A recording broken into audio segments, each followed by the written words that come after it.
ராமையா மிகப்பெரிய சோம்பேறி. கண்ணம்மா என்கிற மனைவி இருந்தால் பிள்ளைகள் கிடையாது.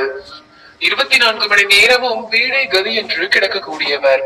எந்த ஒரு வேலைக்கும் போக மாட்டார். யாராவது தேடி வந்து வேலை கொடுத்தால் கூட அந்த வேலையை போய் எவனாவது செய்வானா என்று வீண் விவாதம் செய்யக்கூடியவர். ராமையா வேலைக்கு போகாததால் அவரது மனைவிதான் வயல் வேலைகளுக்கு போவாள். குடும்பத்தில் 2 பேர்தான் என்பதால் பெரிய அளவில் பொருளாதார தேவைகள் இருந்ததில்லை. கணவன் வேலைக்கு போகாததை வெளியில் அவ்வளவாக காட்டிக்கொள்ள மாட்டாள் கண்ணம்மா. ராமையா இப்படி வீடே கதி என்று கிடப்பது பக்கத்து வீட்டு பார்வதிக்கு தெரிந்துவிட்டது. ஏன் கண்ணம்மா, உன் புருஷன் வேலைக்கு போகிறானா இல்லையா? அவன் வேலைக்கு போய் ஒரு நாள் கூட நான் பார்த்ததில்லையே என்று அவள் கேட்க, நம்ம மகாராஜா கிட்ட அவரு வேலை பாக்குறாரு. இரவு நேரத்துலதான் அவருக்கு வேலை. ஊருக்குள்ள திருடனுங்க வராம பாதுகாக்கிறது தான் அவரோட வேலை என்று புகழ்ந்து சொன்னாள் கண்ணம்மா.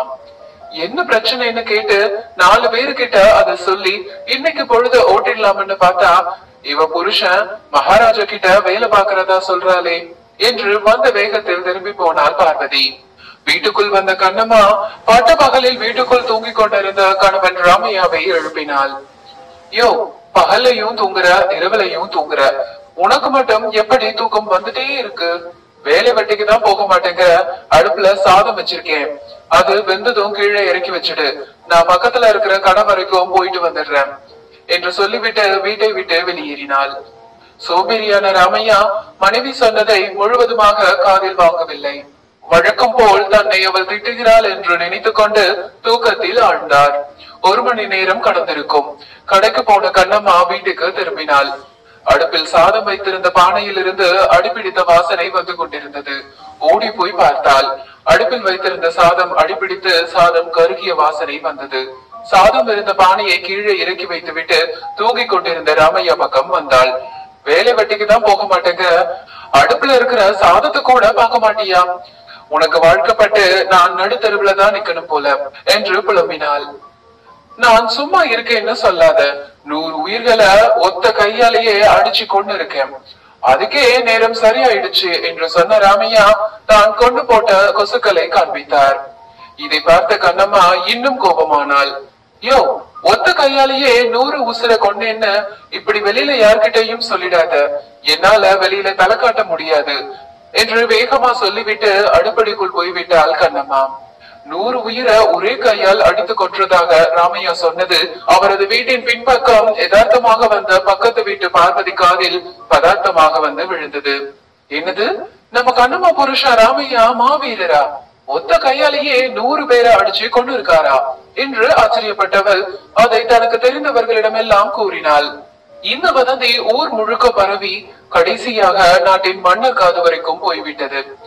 அப்போது ஒரு நாள் கொள்ளையர்களின் அட்டகாசம் நாளுக்கு நாள் அதிகரித்து விட்டது என்று சொன்ன அமைச்சர் ஒருவர் 100 பேரை ஒரே கையால் அடித்து கொன்ற ராமையாவை வைத்து அந்த கொள்ளை கூட்டத்துக்கு ஒரு முடிவு கட்டலாம் என்று ஆலோசனை சொன்னார். மன்னருக்கு அது சரி என்று பட்டது. அடுத்த 1 மணி நேரத்தில் ராமையா வீட்டுக்கு 2 காவலர்கள் வந்தார்கள். மன்னர் அழைப்பதாக கூறி ராமையாவை அழைத்தார்கள். அவருக்கு ஒன்றும் புரியவில்லை. நான் தவறு ஏதும் செய்யவில்லையே, வீடே கதி என்று கிடக்கும் என்னை ஏன் அழைத்து வர சொன்னார்கள் என்று கேட்டார். அதற்கு காவலர்களின் ஒருவன், நீங்கள் 100 பேரை ஒரே கையால் அடித்து கொன்ற மாவீரன் என்கிற தகவல் மன்னருக்கும் தெரிந்துவிட்டது, அதனால் தான் உங்களை வர சொல்லி இருக்கிறார் என்று உண்மையை சொல்லிவிட்டான். இதை கேட்ட ராமையா ஆடியே போய்விட்டார். என்னது, நான் 100 பேரை அடித்து கொன்ற மாவீரனா? அதுவும் ஒற்றை கையால்?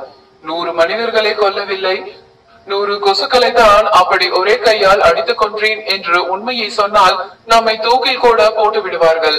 மன்னரிடம் எதையாவது சொல்லி சமாளிப்போம் என்று மனதிற்குள் நினைத்து கொண்டே அரண்மனைக்கு சென்றார். அரண்மனையில் ராமையா எதிர்பார்க்காத வகையில் அவருக்கு சிறப்பான வரவேற்பு கொடுத்தார்கள்.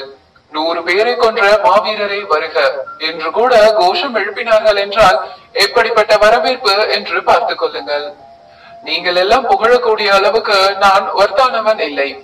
நானே ஒரு டம்மி பீஸ். எனக்கு போய் இந்த அளவுக்கு பில்டப் எல்லாம் கொடுக்கிறார்களே என்று நினைத்த ராமையா மன்னர் முன்பு பணிவாக வந்து நின்றார். மாவீரனை, நம் நாட்டில் திருடர்கள் தொல்லை தலை தூக்கி இருக்கிறது. மாவீரனான நீதான் அவர்களை அழித்து ஒழிக்க வேண்டும் என்றார் மன்னர். ராமையாவால் மறுத்து பேச முடியவில்லை. ஒரு குதிரை மட்டும் தனக்கு தருமாறு கேட்டார். அந்த குதிரையில் எப்படியாவது நாட்டை விட்டு ஓடிவிடுவோம் என்பதே ராமையாவின் திட்டமாக இருந்தது. அது தெரியாத மன்னர் ராமையாவிடம் ஒரு குதிரையை கொடுத்து அனுப்பினார். குதிரையுடன் வீட்டுக்கு வந்த ராமையா மனைவி கண்ணம்மாவிடம் அழாத குறையாக பேசினார். நிலைமை விபரீதமாகிவிட்டது. நான் 100 பேரை ஒரே கையால் அடித்து கொற்றதாக நம்பி கொள்ளையர்களை விரட்டும் பணியை மன்னர் என்னிடம் கொடுத்திருக்கிறார். எப்படியும் என்னால் கொள்ளையர்களை விரட்ட முடியாது. நான் தொலைதூரத்துக்கு எங்கேயாவது சென்று விடுகிறேன். நீ உன் அம்மா வீட்டுக்கு போய்விடு. சில மாதங்கள் கழித்து நான் மீண்டும் வந்து உன்னை சந்திக்கிறேன். இதை தவிர வேறு வழி எனக்கு தெரியவில்லை என்றார் ராமையா. அவரது மனைவியும் அவரது நிலைமையை புரிந்து கொண்டு வெகு தூரம் செல்லும் கணவருக்காக முறுக்கு, அதிரசம் உள்ளிட்ட சில தின்பண்டங்களை செய்து கொடுத்து அனுப்பினார். அந்த தின்பண்டங்களை ஒரு சிறிய மூட்டையாக கட்டிக்கொண்டு மன்னர் கொடுத்த குதிரையில் அந்த குதிரையின் கால் போன போக்கில் போனார். இரவு நெருங்கிய போது அங்குள்ள காட்டு பகுதியை அந்த குதிரை சென்றடைந்தது. அங்குள்ள அரச மரத்துக்கு அடியில் குதிரையில் இருந்து கீழே இறங்கிய ராமையா தான் கொண்டு வந்த தின்பண்டங்களை எடுத்து பிரித்தார். கொள்ளையர்களை பிடித்து வர வேண்டும் என்பது அரசரிட்ட கட்டளை. அதை மீறினால் மரண தண்டனை கொடுத்து விடுவார்கள். மன்னருக்கு உண்மை தெரிந்து அசிங்கப்பட்டு இருப்பதற்கு இப்போதே இறந்து விடுவது மேல் என்று நினைத்த ராமையா தான் ஏற்கனவே வாங்கி வந்த விஷ பாட்டிலை வெளியே எடுத்தார்.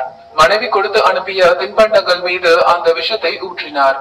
விஷம் கலந்த தின்பண்டங்களை சாப்பிட்டு விட்டு உயிர் விடுவது என்று முடிவு செய்தார் ராமையா. எப்படியும் இறக்க போகிறோம். இன்று ஒரு நாள் மட்டும் களைப்பு தீர உறங்கிவிட்டு நாளைக்கு காலையில் இதை சாப்பிட்டு விட்டு இருந்து விடுவோம் என்று ஒரு மனதாக முடிவெடுத்து அங்கேயே படுத்து தூங்கினார். நள்ளிரவு நெருங்கி கொண்டிருந்த வேளையில் அந்த வழியாக கொள்ளையர் கூட்டம் வந்தது. ராமையா கொண்டு வந்த தின்பண்டங்களின் வாசனை அவர்களின் மூக்கு வரைக்கும் வந்துவிட்டது. அந்த வாசனை எங்கிருந்து வருகிறது என்று மோப்பம் பிடித்து வந்தவர்கள் உறங்கிக் கொண்டிருந்த ராமையாவும் அவருக்கு பக்கத்தில் தின்பண்டங்கள் கொண்ட சிறிய மூட்டை இருப்பதையும் பார்த்து விட்டார்கள். முதலில் ராமையாவை கொன்றுவிட்டு அந்த தின்பண்டங்கள் நிறைந்த பையை தூக்க நினைத்தார்கள். ஆனால் அந்த தின்பண்டங்களின் வாசனை அவர்களை அதை சாப்பிட தூண்டியது. ராமையாவுக்கு தெரியாமல் அந்த மூட்டையை பிரித்தவர்கள் அதனுள் முறுக்கு, அதிரசம், லட்டு உள்ளிட்ட தின்பண்டங்கள் இருப்பதை கண்டு மகிழ்ந்தார்கள். எல்லோரும் அந்த தின்பண்டங்களை பகிர்ந்து கொண்டு சாப்பிட்டார்கள். ஏற்கனவே அதில் விஷம் கலக்கப்பட்டிருந்ததால் சிறிது நேரத்திலேயே அவர்கள் அனைவரும் மயங்கி விழுந்து உயிரிழந்தார்கள். காலையில் கண் விழித்த ராமையா தனக்கு அருகில் ஒரு கொள்ளை கூட்டமே இறந்து கிடப்பதை கண்டு திடுக்கிட்டார். தான் தற்கொலை செய்வதற்காக தயார் செய்த தின்பண்டங்களை சாப்பிட்டு அவர்கள் இறந்ததும் புரிந்தது. நமக்கு வந்து ஆபத்த இவங்களே வாண்டடா வந்து வாங்கிட்டு போயிட்டாங்களே என்று மனதுக்குள் நினைத்த ராமையா கொள்ளை கூட்டத்தை தான் தனியொரு ஆளாக நின்று போராடி கொன்று விட்டதாக மன்னருக்கு தகவல் அனுப்பினார். மன்னருக்கு சந்தோஷம் தாங்க முடியவில்லை. நாட்டு மக்களை பல வகையில் அச்சுறுத்தி வந்த கொள்ளை கூட்டத்தை ஒரே நாளில் தனியொருவனாக நின்று அழைத்த ராமையாவை பலவாறு புகழ்ந்தார். ராமையாவுக்கு பொன் பொருள் என்று வாரி வாரி வழங்கினார். அந்த பரிசுகளுடன் வீட்டுக்கு திரும்பிய ராமையா மனைவி கண்ணம்மாவிடம் நடந்த எல்லாவற்றையும் விரிவாக சொன்னார். தலைக்கு வந்த ஆபத்து தலைப்பாக்கையோட போய்விட்டது. இனி நமக்கு பிரச்சனை இல்லை. மன்னர் கொடுத்த செல்வத்தை வைத்து நாம் இந்த ஊரிலேயே சந்தோஷமாக வாழ்வோம் என்றார்.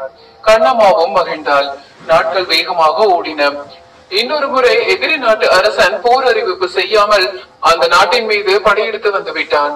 மன்னருக்கு ஒன்றும் ஓடவில்லை. எதிரியிடம் சரணடைவதை தவிர வேறு வழி இல்லை என்று நினைத்தார். அப்போது அமைச்சர் ஒருவர் ராமையாவை சுட்டிக்காட்டினார். நம்மிடம்தான் ஒற்றை கையாலேயே 100 பேரை அடித்துக் கொள்ளக்கூடிய ஆற்றல் கொண்ட மாவீரன் இருக்கும் போது நாம் ஏன் பயப்பட வேண்டும்? கொள்ளையர் கூட்டத்தை தனியொருவனாக வீழ்த்திய அந்த மாவீரனோடு சேர்ந்து நாம் யுத்தம் செய்தால் நமக்கு தான் வெற்றி என்றார் அந்த அமைச்சர். மன்னருக்கும் அது சரி என்று பட்டது. மன்னர் முன்பு மீண்டும் வந்து நின்றார் ராமையா. விதி வலியது என்று சொல்வார்கள். நம்ம விஷயத்துல இது ரொம்பவும் ஓவரா விளையாடுதே என்று நினைத்த ராமையா, மன்னா, என்னை வர சொல்லியிருக்கிறீர்களே, என்ன விஷயம் என்று கேட்டார். எதிரி நாட்டு மன்னன் எல்லையில் போருக்கு நிற்பதால் உடனே போர் செய்தாக வேண்டும். நீயும் அதில் முக்கிய வீரனாக இடம்பெற வேண்டும் என்று நான் ஆசைப்படுகிறேன் என்றார் மன்னர். ராமையாவுக்கு என்ன சொல்வதென்று தெரியவில்லை. அன்னைக்கே வந்த செல்வத்தோடு இந்த நாட்டை விட்டு வேற நாட்டுக்கு ஓடி இருக்கலாமோ? ஒரு முறை ஏதோ தெரியாதனமா அதிர்ஷ்டம் வந்தது, மறுபடியும் அது எப்படி வரப்போகிறது என்று நினைத்தவர் தன்னுடைய கதை முடிய போகிறது என்று நினைத்து கொண்டார். சரி மன்னா, நீங்கள் சொன்னபடி இப்போதே போருக்கு புறப்படுகிறேன். முன்பு கொடுத்தது போலவே ஒரு குதிரை மட்டும் எனக்கு தாருங்கள், கூடவே 2 கயிற்றையும் எடுத்து வர சொல்லுங்கள் என்று கேட்டுக்கொண்டார். குதிரை சரி, 2 கயிறுகள் எதற்கு என்று கேட்டார் மன்னர். ராமையா பதில் சொல்வதற்கு முன்பு பக்கத்தில் இருந்த அமைச்சரே ராமையா சார்பில் பேசினார். மன்னா, இவர்தான் மாவீரர் ஆயிற்றே, எதிரியை தோல்வியடைய செய்ய ஏதோ ஒரு திட்டம் தீட்டுகிறார். மாவீரர்களால் மட்டுமே இப்படியெல்லாம் யோசிக்க முடியும். அந்த அமைச்சர் இப்படி சொல்ல, ஏண்டா என்னை இப்படி உசுப்பேத்துறீங்க, நான் டம்மி பேசுன்னு தெரியாமலேயே புகழ்றீங்களே என்று நினைத்து கொண்டார் ராமையா. சிறிது நேரத்தில் ராமையா கேட்டபடி ஒரு குதிரையும் 2 கயிறுகளும் கொண்டு வரப்பட்டன. குதிரை மீது ராமையா ஏறிக்கொள்ள தன்னுடைய 2 கால்களையும் அந்த கயிற்றை கொண்டு குதிரையோடு சேர்த்து கட்ட சொன்னார் ராமையா. குதிரை வேகமாக ஓடும் போது கீழே விழுந்துவிடக் கூடாது என்பதற்காக இப்படி செய்ய சொன்னார். ஆனால் மன்னரும் அமைச்சர்களும் வேறு அர்த்தத்தில் அதை எடுத்துக்கொண்டார்கள். மிகப்பெரிய வெற்றிக்கு இந்த மாவீரர் ஏதோ திட்டம் தீட்டுகிறார், இந்த போரில் நமக்கு தான் வெற்றி என்றார்கள். ராமையாவின் 2 கால்களையும் குதிரையோடு இணைத்து கட்டிய பிறகு மன்னரை பார்த்தார் ராமையா. மன்னா, நான் இங்கிருந்து புறப்பட்டு சென்ற 1 மணி நேரம் கழித்து நீங்கள் படையோடு வாருங்கள், முதலில் நான் செல்கிறேன் என்று சொல்லிவிட்டு குதிரையில் கிளம்பினார் ராமையா. அரண்மனையை தாண்டியதும் தனக்கு தானே பேசிக் கொண்டார். டே ராமையா, உன்னை எல்லாம் மாவீரன்னு சொல்றாங்கடா, குதிரையிலிருந்து கீழே விழாம இருக்கத்தான் இவன் கயிற்ற கட்ட சொல்றான் என்பது கூட அவர்களுக்கு புரியவில்லையே. எப்படியும் நம்ம கதை இன்னையோட முடிய போகுது. அன்னைக்காவது ஊரை விட்டு ஓடிடலாம் என்று போனோம், இன்னைக்கு வேற வழியே இல்லை, விதி என்ன எழுதியிருக்கிறது என்றே தெரியவில்லையே என்று தனக்குள் புலம்பிய ராமையா தான் அணிந்திருந்த செருப்பால் குதிரையை தவறுதலாக மிதித்து விட்டார். செருப்பில் இருந்த ஆணி குதிரையை குத்தி அது திடீரென்று வேகம் எடுத்து ஓடியது. செருப்பு ஆணி மறுபடியும் குத்த குதிரை தாறுமாறாக ஓட்டம் பிடித்தது. மின்னல் வேகத்தில் பாய்ந்த குதிரை சிறிது தூரத்திலேயே ஊர் எல்லையை அடைந்தது. அங்கே சற்று தொலைவில் எதிரிகளின் படை போருக்கு காத்திருந்தது. ராமையா வந்த குதிரை நிற்காமல் ஓடிக்கொண்டே இருந்தது. போர்க்களத்தை நெருங்குவதற்கு முன்பு அந்த பாதையோரம் இருந்த 2 மரங்கள் திடீரென்று ஒடிந்து விழுந்தன. ராமையாவின் குதிரை வரவும் அந்த 2 மரங்களும் குதிரை மீது ஒடிந்து விழவும் சரியாக இருந்தது. இறைவா, உன் மகனை காப்பாற்று என்று கத்தியபடியே 2 கைகளையும் மேலே உயர்த்தி அந்த மரங்களை தடுத்தார் ராமையா. என்ன ஆச்சரியம், மிக சரியாக அவரது 2 கைகளிலும் அந்த மரங்கள் சிக்கிக் கொண்டன. குதிரை ஓடிய வேகத்தில் அந்த 2 மரங்களையும் இழுத்து கொண்டு போனார் ராமையா. ஒரு காடை போருக்கு வருவது போல இருந்தது. இதை பார்த்த எதிரிகள் மிரண்டு போனார்கள். யாரது 2 மரங்களை ஒரே ஆளாக தூக்கி கொண்டு ஆவேசமாக வரும் அவன் யார் என்று எதிரி மன்னன் கேட்க, மன்னா, அவர்தான் 100 பேரை ஒரே கையால் அடித்துக் கொன்ற மாவீரர். சமீபத்தில் கூட ஒரு கொள்ளை கூட்டத்தை ஒரு ஆள் கூட தப்பிக்க முடியாமல் கொன்றிருக்கிறார் என்று பதில் சொன்னார் படைத்தளபதி. இதை கேட்டதும் எதிரி மன்னனுக்கு வியர்த்து கொட்டியது. இந்த மாவீரன் முன்பு தான் தோற்க வேண்டாம் என்று நினைத்த மன்னன் தன் படையை உடனடியாக பின்வாங்க உத்தரவிட்டான். இதற்கிடையில் மரங்களோடு குதிரையில் வந்த ராமையா அந்த மரங்களை சற்றே தள்ளிவிட நல்ல வேளையாக அவரை ஒன்றும் செய்யாமல் பின்னால் போய் விழுந்தன. கால்களில் பயங்கர வலி. மின்னல் வேகத்தில் வந்த குதிரை போர்க்களத்தில் திடீரென்று நின்றது. இனி அவ்வளவுதான், எல்லாமே முடிய போகிறது, எவன் நம்மை கொல்ல போகிறானோ என்று நினைத்தபடியே சற்று நிமிர்ந்து பார்த்தார் ராமையா. அங்கே யாரும் இல்லை. ராமையாவுக்கு இன்ப அதிர்ச்சி. சற்று நேரத்தில் ராமையாவை போருக்கு அனுப்பிய மன்னர் தன்னுடைய படைகளுடன் அங்கே வந்து சேர்ந்தார். போர் தொடுத்து வந்த எதிரிகள் களத்தில் இல்லாததை கண்டு மகிழ்ச்சி அடைந்தார். ராமையாவுக்கு பக்கத்தில் 2 மரங்கள் இழுத்து வரப்பட்டு விழுந்து கிடக்க, மாவீரரான ராமையா தான் ஏதோ தந்திரம் செய்து எதிரிகளை விரட்டி இருக்கிறார் என்று மிக தப்பாக புரிந்து கொண்டார் மன்னர். எதிரிகள் ஓடிவிட்டார்கள் என்று சொன்ன ராமையாவால் அதற்கு மேல் பேச முடியவில்லை. உடனே போர்க்களத்தில் இருந்த வீரர்கள் எல்லாம் உற்சாக குரல் எழுப்பினார்கள். 100 வீரர்களை ஒரே கையால் அடித்துக் கொன்ற மாவீரர் ராமையா வாழ்க, எதிரி படையோடு தனி ஒருவனாக நின்று விரட்டிய மாவீரர் வாழ்க என்றெல்லாம் கோஷங்கள் எழுந்தன. ஆனால் ஏதோ ஒரு அதிர்ஷ்டம்தான் ராமையாவின் உயிரையும் நாட்டையும் காப்பாற்றி இருக்கிறது என்பது அந்த ராமையாவுக்கும் அவரது மனைவி கண்ணம்மாவுக்கும் மட்டுமே தெரியும். அதிர்ஷ்டம் எப்போது வரும் என்று சொல்ல முடியாது. நேரம் நன்றாக இருக்கும் போது நடப்பது எல்லாமே அதிர்ஷ்டமாகும். நேரம் சரியில்லை என்றால் நடக்கும் ஒவ்வொன்றும் துரதிர்ஷ்டமாக மாறிவிடும். இந்த வீடியோ பிடிச்சிருந்தா லைக் பண்ணுங்க, ஷேர் பண்ணுங்க.